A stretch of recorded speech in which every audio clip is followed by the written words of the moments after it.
পরিবারের সাথে ঈদ উদযাপনে নৌপথে বাড়ি ফিরতে শুরু করেছে দক্ষিণাঞ্চলের মানুষ। সবশেষ খবর জানাতে সদরঘাট থেকে যুক্ত হচ্ছেন সহকর্মী সানি মৃধা। সানি, সদরঘাটে লঞ্চে যাত্রীদের কেমন চাপ দেখছেন? লঞ্চের সব সময় মতো লঞ্চ ছাড়ছে কিনা বা কোনো সংকট দেখছেন কিনা?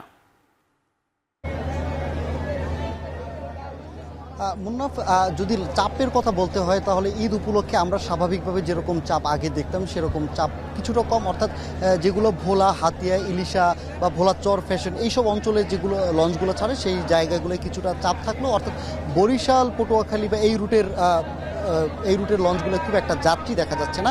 তবে কোনো অংশে এখানে বিআইডব্লিউটির কর্তৃপক্ষ আমাদেরকে জানিয়েছে, তবে লঞ্চ ঈদ যাত্রা নির্বিঘ্নে করতে কোনো ধরনের কমতি বা ঘাটতি তারা রাখেনি বলে আমাদেরকে জানিয়েছেন। অর্থাৎ এবারে কিন্তু মোট 38টি রুটে লঞ্চ চলাচল করবে ঈদ উপলক্ষে। সেই সাথে কিন্তু 175টি লঞ্চ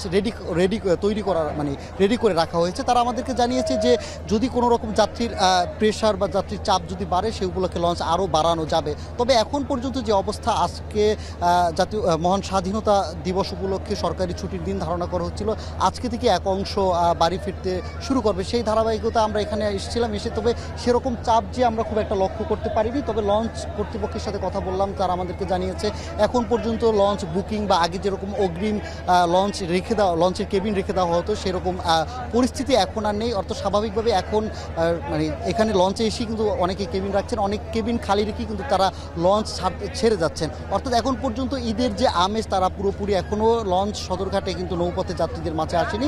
অনেকেই যেহেতু পদ্মা সেতু হয়ে গেছে, অনেক যাত্রীরাই কিন্তু সেই সড়ক পথ ব্যবহার করছে। আবার অনেক যাত্রী যারা পরিবার নিয়ে আসলে বাড়িতে ঈদ করতে যাচ্ছেন, কোনো রকম ঝক্কি ঝামেলা ছাড়া ঈদ করতে চাচ্ছে, অর্থাৎ একটু সময় লাগলো, একটু নিরিবিলি বাড়িতে পৌঁছতে চান, তারা কিন্তু লঞ্চে আসছে, তার কেবিন নিয়ে চলে যাচ্ছে। এছাড়াও কিন্তু আমরা যেটা তৃতীয় শ্রেণী বা ডেক যাত্রী যেটা বলে সেই যাত্রীগুলো আমরা দেখলাম খুব একটা বেশি ভরা যাচ্ছে না, অর্থাৎ মোটামুটি খালি রেখে লঞ্চ স্বাভাবিকভাবে যেরকমটা যায় সেরকম যাচ্ছে। অর্থাৎ ঈদ উপলক্ষে যে চাপ সেটা কিন্তু এখন এক প্রকার নেই।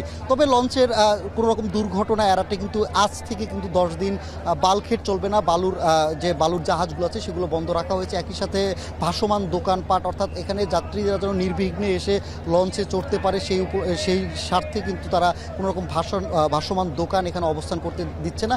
এছাড়াও কিন্তু আইন শৃঙ্খলা বাহিনীর পক্ষ থেকে নৌ পুলিশের 75 জন পুলিশ কিন্তু এখানে নিয়োজিত করা হচ্ছে। প্রতিদিন তারা ভাগ করে আর কি 3 শিফটে করে তারা এই দায়িত্ব পালন করবে। তবে এখন পর্যন্ত যেটা দেখে মনে হচ্ছে যে ভোলা, চরফেশন, হাতিয়া এই রুট ছাড়া বাকি রুটগুলোতে খুব বেশি একটা ঈদের চাপ লক্ষ্য করা যাচ্ছে না। তো মুন্নাফ, সদরঘাট থেকে ঈদ উল ফিতর উপলক্ষে নৌযাত্রীদের সবশেষ পরিস্থিতি এই ছিল আমার কাছে।